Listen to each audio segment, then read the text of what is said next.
Thank you, and thanks to everybody. So one of the many pleasant things about Italy, and at least one which I will pick out today, is that in recent years, apparently he seems to have become more and more interested in finite dimensional convex bodies, which is a pleasure for me. Even two-dimensional. Well, that wasn't, maybe was an accident. So keeping this in mind, I have collected some results where quite classical topics from the geometry of convex bodies have found applications in stochastic geometry which may be found surprising or were at least unexpected. So I will talk about Poisson hyperplanes, which I will briefly explain, which is a central topic of stochastic geometry, and I will be interested, as the title says, in interaction with convex bodies where interactions can be interpreted in many different ways. So maybe we use auxiliary convex bodies, or we look at the convex bodies which are generated, and other interactions, as you will soon see. So, as I said, we study random processes of hyperplanes in space. So, combinatorialists would be interested in hyperplane arrangements, finitely many. But in stochastic geometry of interest are infinite systems, random systems of hyperplanes. And in order that it can be treated, one makes special assumptions like stationarity and later Poisson property. So, more precisely, we will consider stationary Poisson hyperplanes and their induced tessellation. So a set of hyperplanes, of course, divides space into polytopes, infinitely many, and these will also be a topic of interest. So our main topic are interactions of this subject with the geometry of convex bodies, and I collect some old and new examples, mainly old, so unpublished results will only appear in the beginning and in the end of the talk. So this is what we talk about. This could be a very, very small part of a Poisson line process in the plane. You see unordered lines here, but it could also look like this, where evidently we have some preferred directions. And even more so, where we have only two directions, so this is not forbidden. This would also occur. And of course, we are interested in higher dimensions. I didn't make the papers, the drawings by myself. I found this in the literature somewhere. Maybe a paper by Tessellate, I don't, you might know. And this was, as far as I remember, produced by Carla Redenbach by the computer. So this would be a part of a three-dimensional stationary Poisson hyperplane tessellation. I'm sorry, this instrument is not the best. So a few necessary explanations. We consider the space of hyperplanes in d-dimensional space with its usual topology. And then to define processes, we consider the set of simple, locally finite counting measures. But as I have said in the last line, a simple counting measure, this is for formal reasons, but we will often identify it with its support. So whether the measure takes at the one point it sets the value 1, or whether this h is an element, is used synonymously. Okay, back to the simple locally finite counting measures. Then there is a suitable sigma algebra on this, which I don't define here. And now our process will be a measurable map from some probability space into the measurable space given by these two data. And then we have every realization will be a set of hyperplanes, locally finite, and evidently this induces a random tessellation of space into polytopes. And we consider only the d-dimensional polytopes which are generated. Often I will call these cells, but also the lower dimensional phases are of interest. And then a very important datum is the intensity measure. So this x is a random counting measure. And so applying x to a Borel set gives a number. And this is a random number, of course, and taking the expectation gives us theta hat as a function of the Borel set A. And this is called the intensity measure of the process. I use this hat because I want to have the letter X here for the induced tessellation. Oh, this is almost all you need to know. But we we assume that X is stationary, which means that X and the translation of X by a fixed vector. So we apply to each realization the fixed translation. Then these two random hyperplane systems has the same distribution. This means stationary, also called homogeneous sometimes in the theory of point processes. And we also assume that the intensity measure is locally finite and not identically zero to exclude trivialities. Hyperplanes are written in this usual form. The set of all X for which the scalar product, which with the unit vector, this is the unit sphere, is some given real number.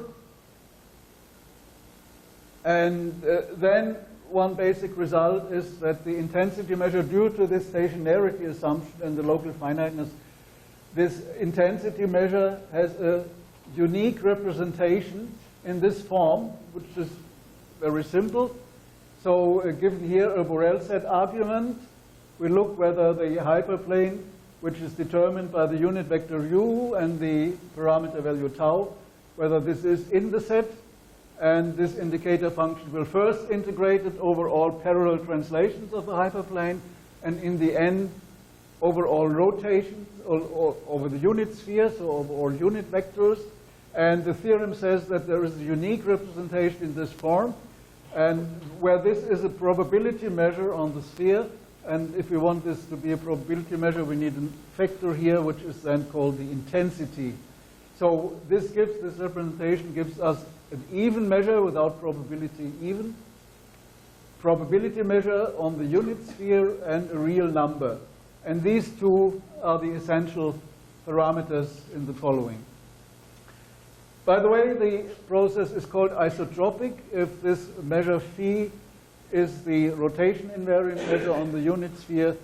Later, when we consider Poisson processes, this will also have the effect that the whole random process is invariant, the distribution is invariant under rotations. So please keep this in mind. Isotropic will appear very often in the near future. We assume that little phi is not concentrated on a great subsphere.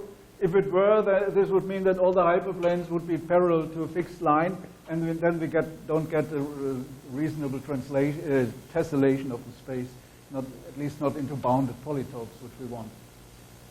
So now the essential assumption will be that, that X is a Poisson process, which means that this counting variable, so we apply this counting measure to a given Borel set in the space of hyperplanes, and it contains integer values, and the probability that it contains the value k is given by this Poisson expression on the right-hand side.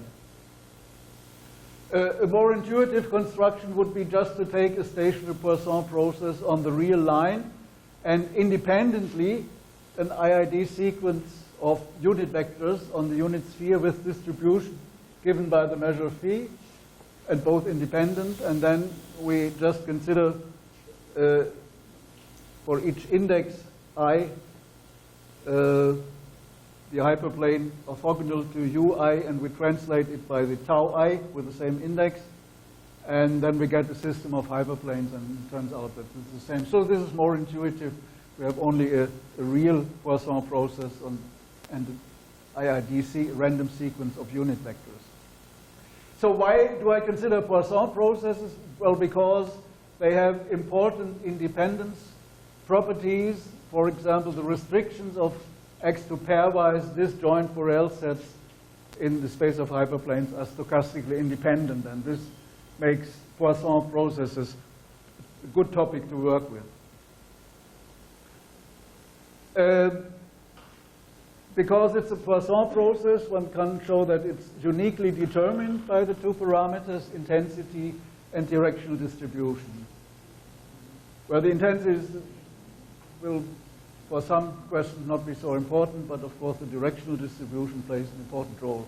Therefore, I explain here briefly one of its intuitive interpretations.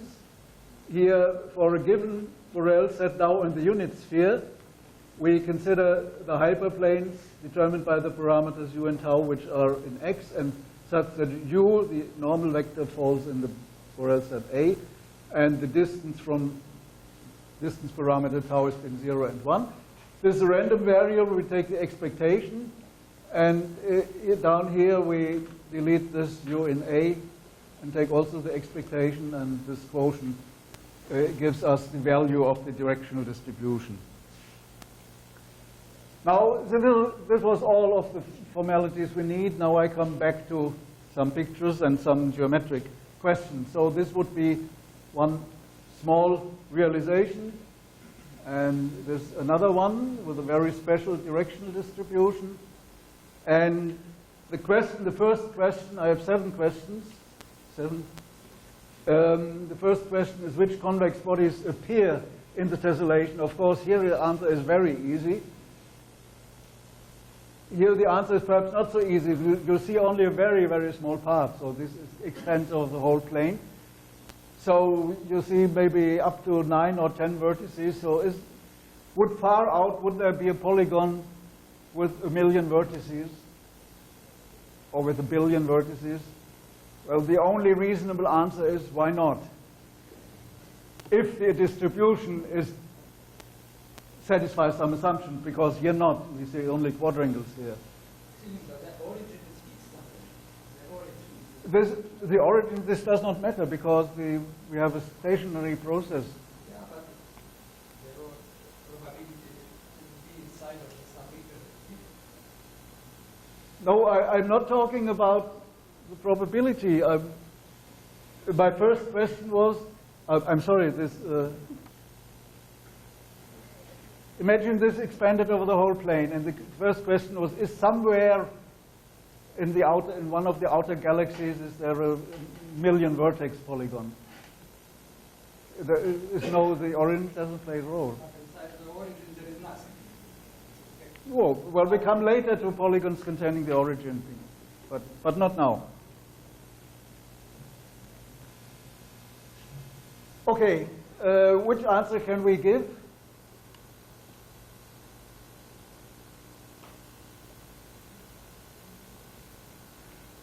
It strikes. No. So, first obvious answer, if I ask which polytopes, which convex bodies appear in the tessellation, only simple polytopes with probability 1. Polytope is simple if in any vertex there are the edges. Are there any other restrictions? And under suitable assumptions on the directional distributions, there are no other restrictions, and this can be made precise, for example, in the following way. We equip the space curly K of convex bodies in RD, as usual, with a Hausdorff metric, and then we can say the following. Suppose that the support of the directional distribution is all of the unit sphere, so there are no non-empty open sets on which the measure is 0, and that phi assigns measure 0 to each great subsphere. For example, the normalized Lebesgue measure on the unit sphere does this. And then the set of translates of the cells in X is almost surely dense in the space of convex bodies.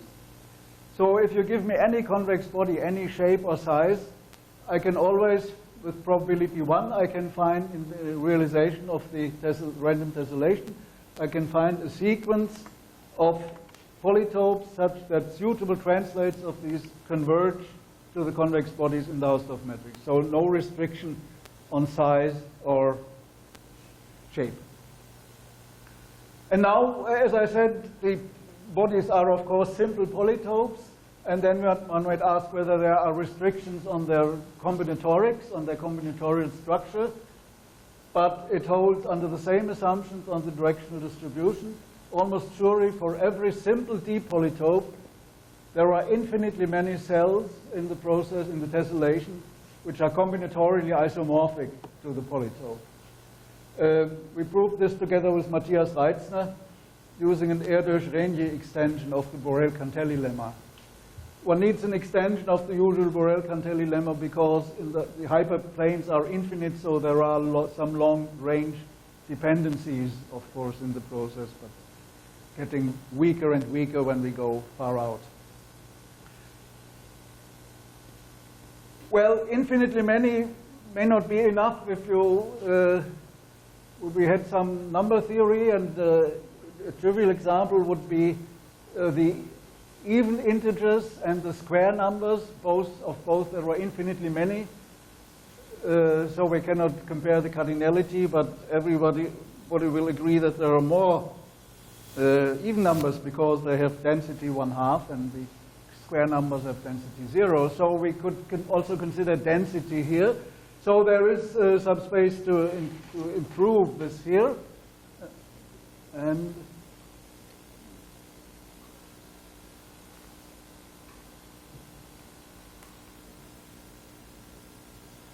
Theorem T can be improved under the same assumptions on the directional distribution. Almost surely every combinatorial type of simple D polytopes appears in the tessellation with positive density.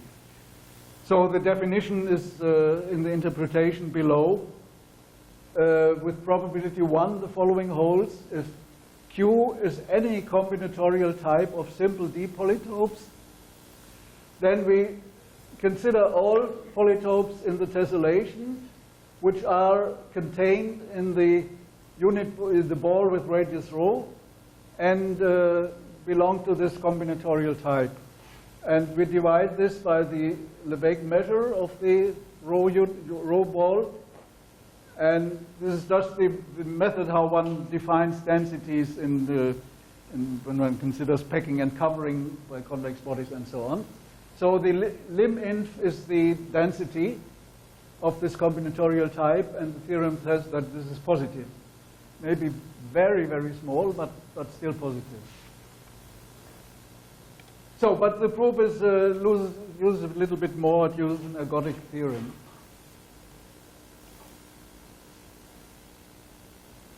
I'll be coming to question number 2. I promise you that it's not my fault. It's the fault of this machine here. Do the organizers mind if I use my own one?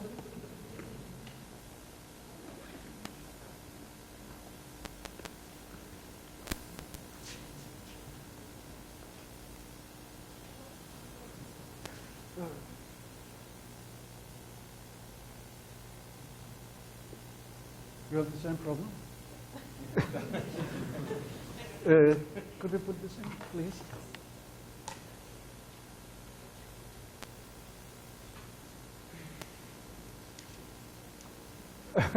This doesn't work at all. Is it on?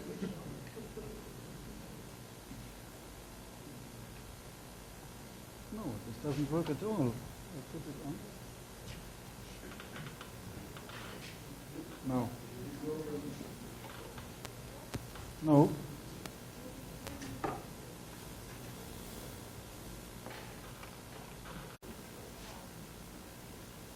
Well, then I must use the computer. I'm sorry. What? Yes, I put it on. Yes.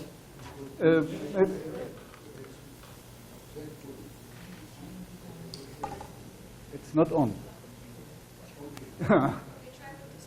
I didn't have my glasses on. This is what? Yeah. Okay. Thank you very much. So. Okay. The second question: if we are given hyperplanes, what other can geometry do than intersect them? So if we have lines in the plane, we intersect them and get intersection points. And so for which line processes of given intensity would you expect the most intersection points? So when I say most, there are definitions near at hand defining densities. For example, the density of the system of lines could be the expected number of lines meeting the unit circle, and the density of intersection points, correspondingly the expected number of intersection points inside the unit circle. So what would you expect? But here's first the definition in higher dimensions. So by intersection, hyperplanes produce lower dimensional flats, and for any k greater or equal to 2, we define the kth intersection density of our hyperplane process, such as here. We take k hyperplanes. This is the set of ordered pairwise different k tuples of hyperplanes, and we intersect such a k tuple and intersect it with B, and this counts 1 if the intersection is not 0. We sum this over all such tuples, divide by the combinatorial factors, take the expectation, and there is some normal factor. This is the unit, the volume of the d minus k dimensional unit ball.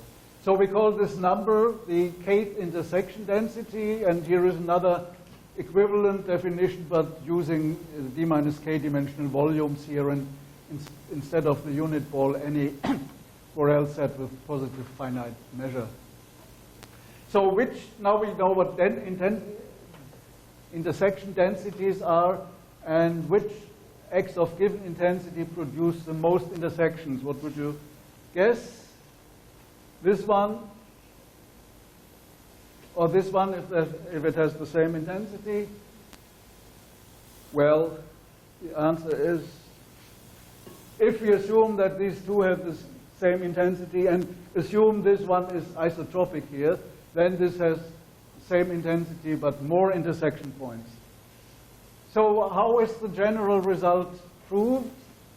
Here is the next theorem. The kth intersection density of a stationary Poisson hyperplane process with given intensity is maximal precisely if the process is isotropic. Isotropic means the distribution is invariant under rotations. And I go back, if I can do it, because maybe you overlooked the nice heading, a miraculous auxiliary convex body, because I found it really, I can say that because I did not invent this body. Namely, we use an auxiliary convex body now. So here is one of the interactions of different kind. The so-called Matterhorn zonoid of the hyperplane process. This is a convex body which is defined by its support function. As is written here, we have the directional distribution phi, and we use it to form this integral, and this gives the support function as a function of x, because this here, as a function of x, is the support function of the segment from u to minus u. So if the measure is finite here, this would give a finite sum of segments, this convex body, a so-called zonotope. And for a general measure, it gives what we call a zonoid, a special convex body. And there are some pictures taken from the internet just for fun of zonotopes. So a polytope is a zonotope if and only if all its two-dimensional faces are centrally symmetric. And a zonoid is a convex body which can be approximated by zonotopes.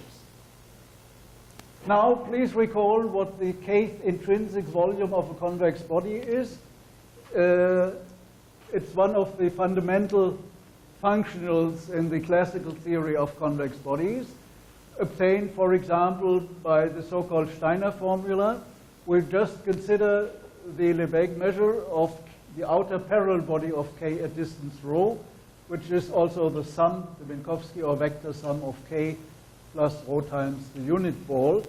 And this has a polynomial expansion in rho, and with suitable normalizing factors, this defines the intrinsic volumes as the coefficients. And here is what when I read it first time, for me was a miracle. The kth intersection density of our hyperplane process is precisely the kth intrinsic volumes of the Matterhorn zonoid, which was constructed as an auxiliary body. But then, of course, for mixed volumes or for intrinsic volumes with our special mixed volumes, we have well-known inequalities. The Alexandrov-Fenchel inequalities for mixed volumes yield the proof of the theorem. And there is certainly, I'm sure there's no other way to prove that isotropic hyperplane processes produce the most density of intersections of any dimension. No proof other than going via this auxiliary convex body and the Alexandrov-Fenchel inequalities. And it's also true that equality holds precisely. So this is, don't be disturbed, this is a lower index in case intersection density or intensity, and this is the case power of the intensity of the original hyperplane process, which is given in advance. So this is an isoperimetric type inequality for hyperplane processes, if you want so. Pardon me?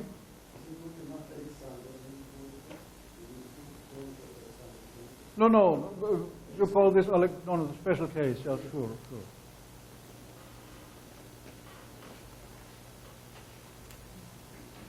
So,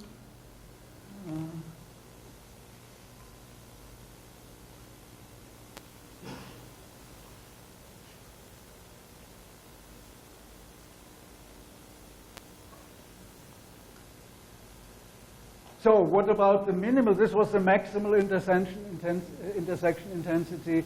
What about the minimal one? Well, this surely doesn't exist because we can take hyperplanes very close together, parallel in one direction, very far apart in the other direction. So this doesn't exist.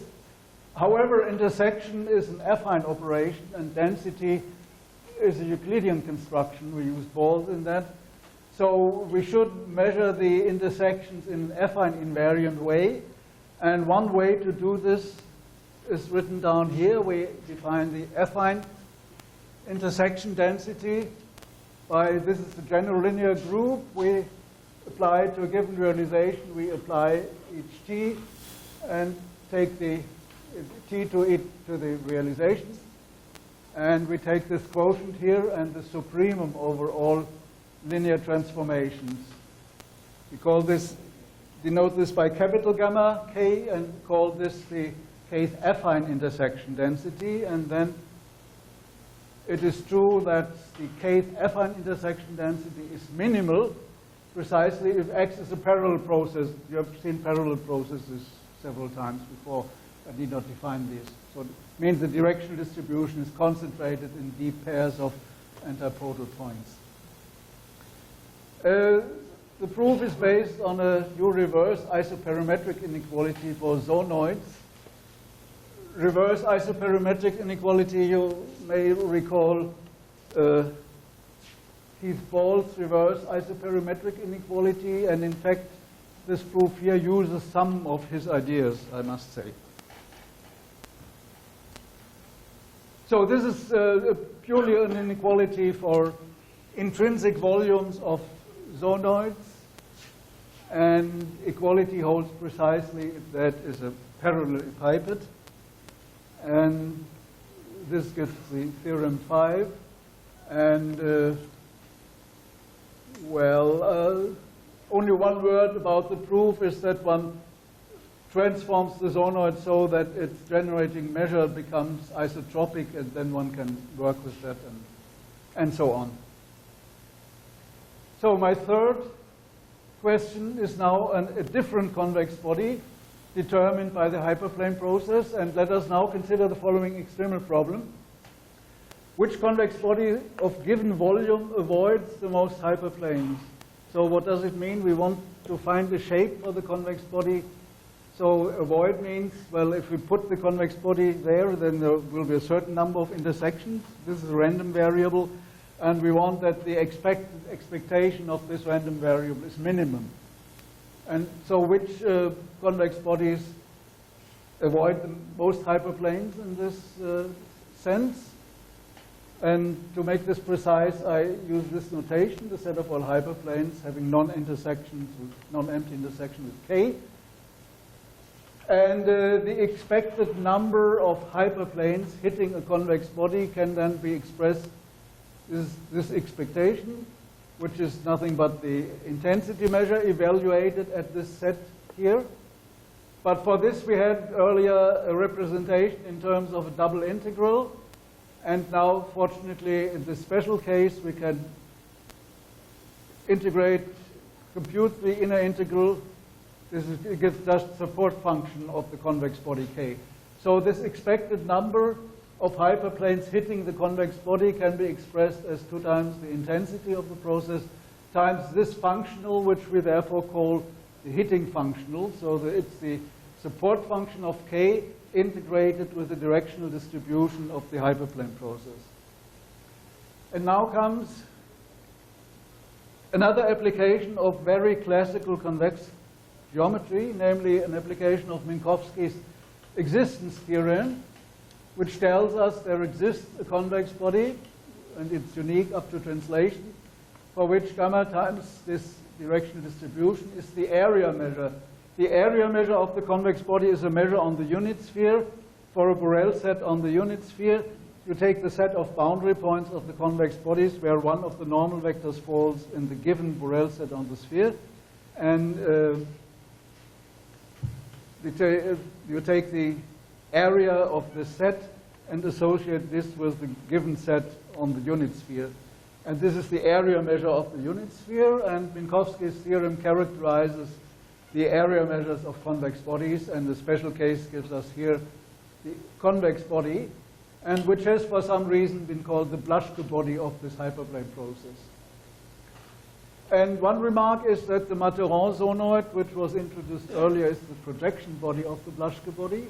And another remark is that now this hitting functional becomes a mixed volume by well-known formulas for mixed volume. So this is the mixed volume of k and d minus 1 times the Blaschke body. And then, of course, we can apply Minkowski's inequality and obtain theorem 6, telling us that among all convex bodies of given positive volume, precisely the homosets of the Blaschke body yield the minimal expected number of hyperplanes hitting k.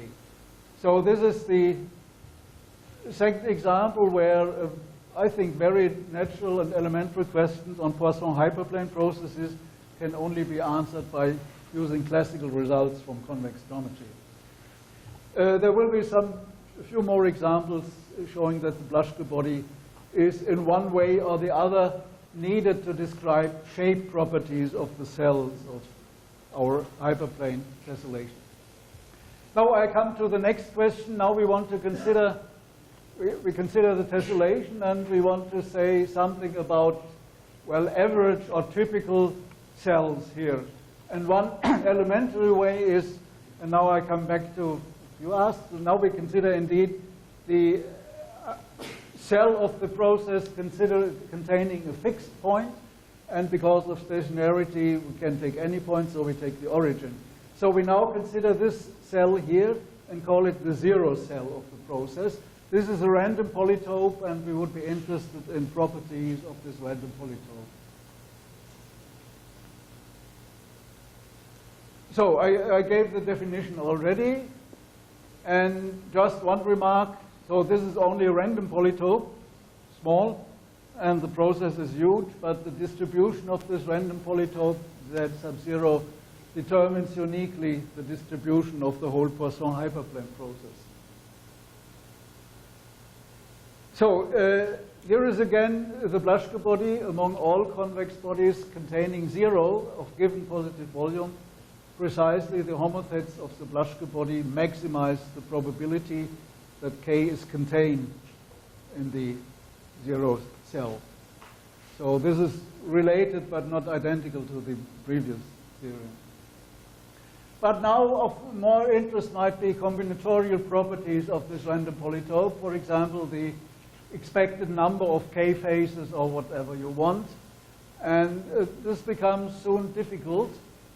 Well, one remarks that in the isotropic case and for dimensions at least 3, it is not too difficult to say something, because one needs only the vertex number, and we have simple polytopes, and we know the edge number, and in 3 dimensions we have the Euler relation. This gives us also the 2 phases then. So if we know the expected number of vertices, and this is not too difficult in the plane, almost 5, and in free space, then we have these numbers for the expectations of vertex numbers, expected number of edges, and expected number of 2 phases. But in higher dimensions, and even in the isotropic case, this problem becomes very difficult and was only solved very recently in a paper by Zachar Kabluchko, which is in the archives in a few weeks. And I write down only one example. Expected number of 6-dimensional faces of the zero cell in dimension 10 has this expression here. And if you see the numbers, and they get soon very bigger, you can imagine that it's not a trivial matter to find this. Okay, in the non-isotropic case, there is now again a surprising connection to a classical topic of convex geometry. Namely, one can express the expected number of the vertex number, the expected vertex number of the zero cell in terms of the Matterhorn zonoid, which we had earlier, in a very also unexpected way. So the expected number of vertices of the zero cell up to some dimension-dependent factor is the product of the volume of the Matterhorn zonoid and the volume of its polar body. So I recall that for convex body K, zero symmetric here, the polar body is defined this. And the product volume of a convex body and its polar body is a very interesting functional, affine invariant functional, known as the volume product in the theory of convex bodies.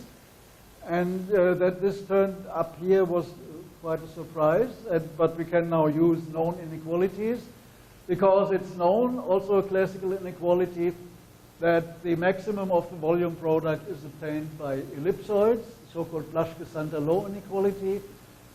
The minimum is the unknown, the minimum is concerned by the unknown Mahler conjecture, but for zonoids, and this is the case which we need here, an answer about the minimum was proved by Shlomo Reisner some time ago, and therefore we can say that the expected vertex number of the zero cell satisfies these sharp inequalities here, at least 2 to the d, and at most this on the right-hand side, and we have equality on the left side if and only if x is a parallel process, and on the right side if and only if some linear transform of x is isotropic.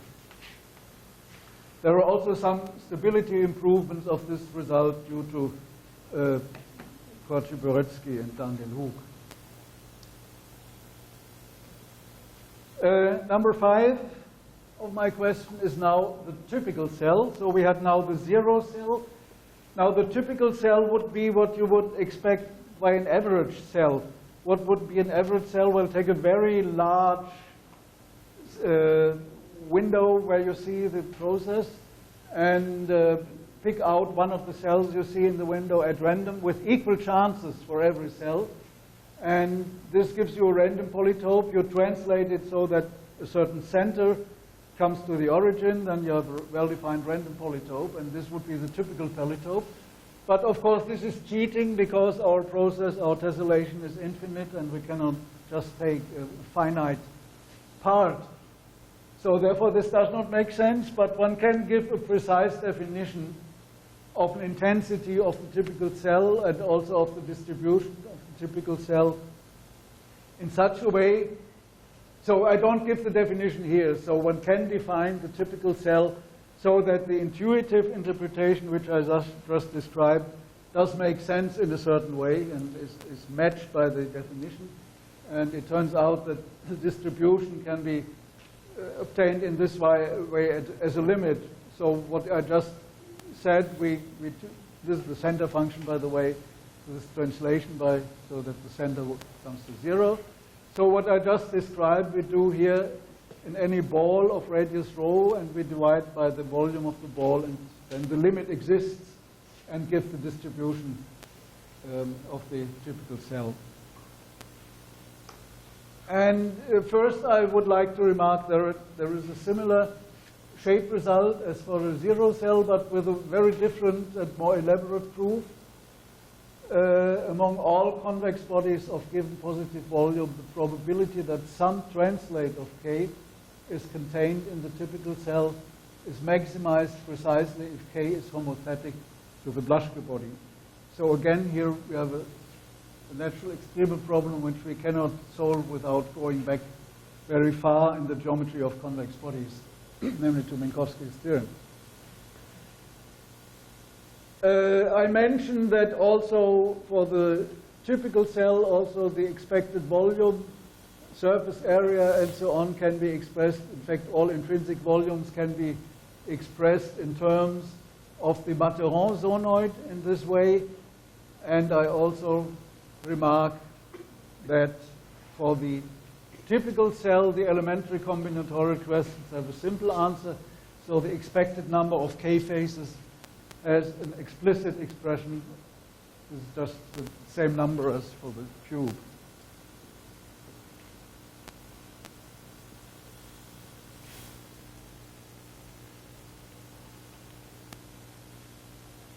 So when expectations are known, then variances, the next step, become of interest. And I would like to mention that in treating the second moment of the vertex number of the typical cell, again, the Matterhorn zonoid and volume products show up in a more complicated way now. Now, we ask for the second moment of the expected vertex number of the typical cell, and we get a fairly complicated expression where this is the volume of the span parallelepiped here, and otherwise we have here the volume of the Matterhorn zonoid, and here again we have volume products, but now of projections of the Matterhorn zonoid. This means orthogonal projection to this subspace here. So it looks very complicated, but nevertheless we can apply the inequalities for volume products that we know in the case of zonoids and obtain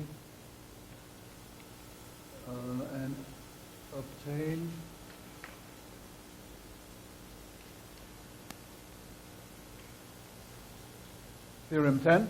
The variance of the vertex number of the typical cell satisfies this inequality. The values may be not so interesting, but of interest is the fact that this is sharp. Inequality on the left side holds if and only if X is a parallel process. Equality on the right side if and only if X is isotropic with respect to a suitable scalar product. No, this is really not my fault.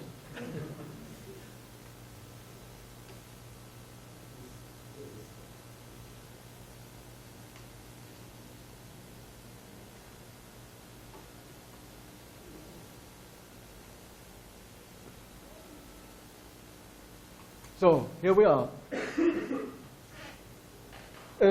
About the zero cell, so another question number 6, namely large cells. And there is an old conjecture by David Kendall, and I have quoted it here.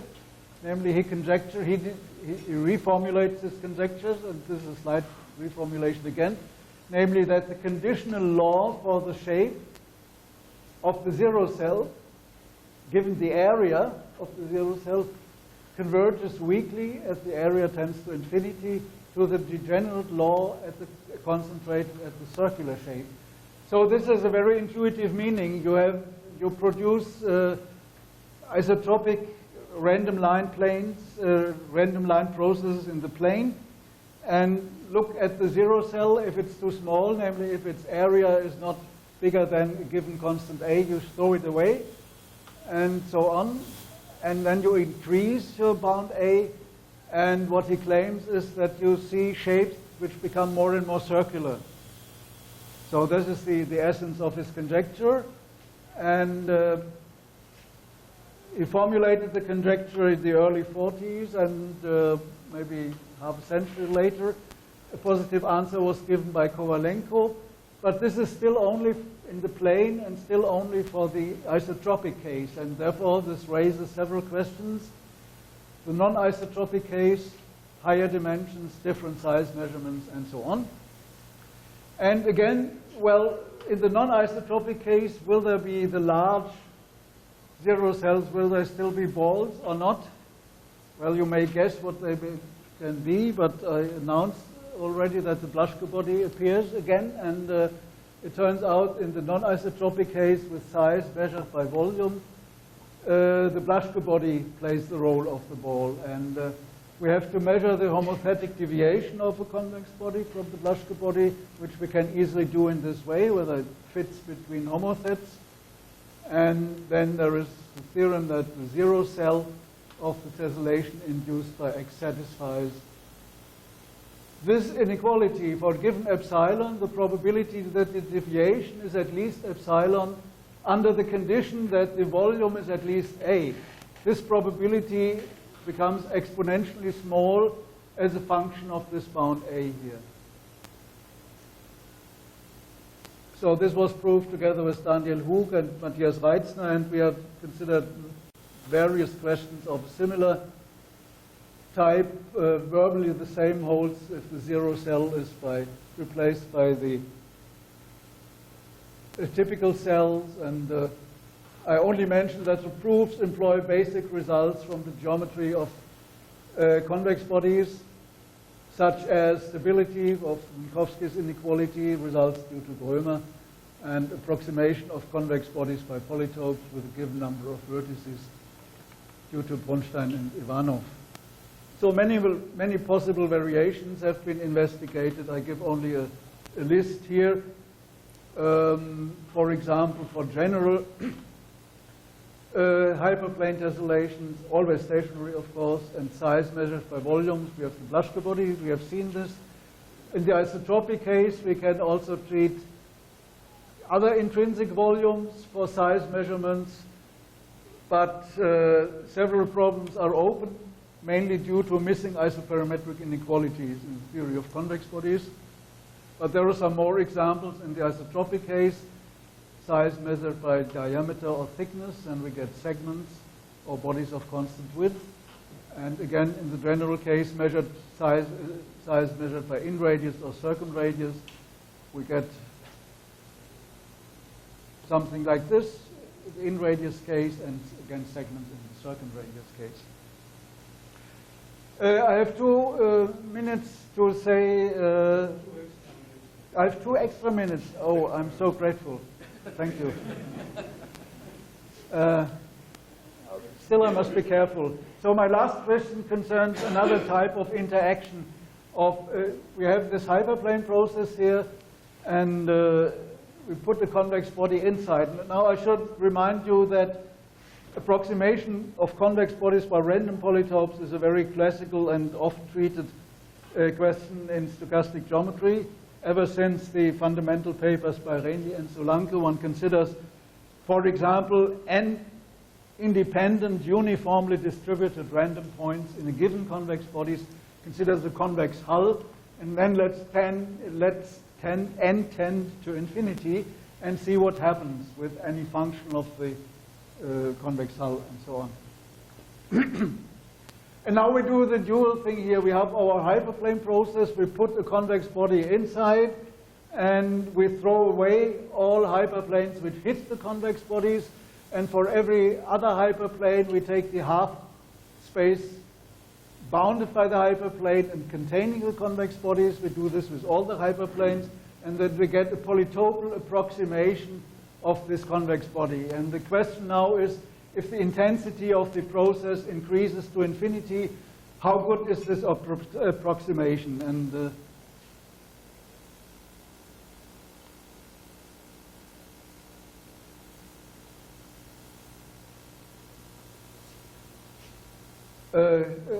it's written here what I just said.